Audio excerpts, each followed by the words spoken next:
como veis, de paja es y soy muy feliz tocando mi flautín.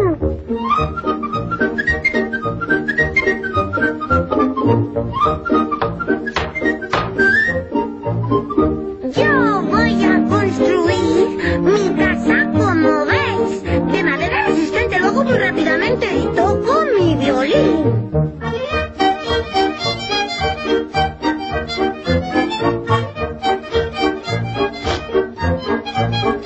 Yo voy a construir mi casa como veis. Ladrillos voy a utilizar y el lobo no entrará.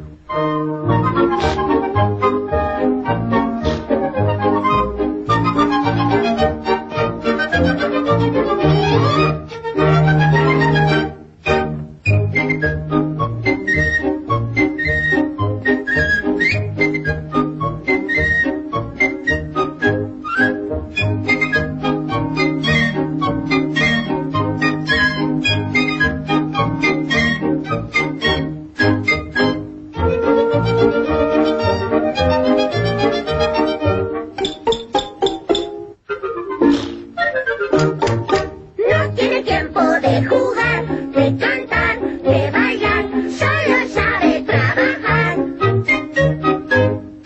Trabajar es importante, no me puedo distraer. Ya veré si viene el lobo, muy seguro yo estaré.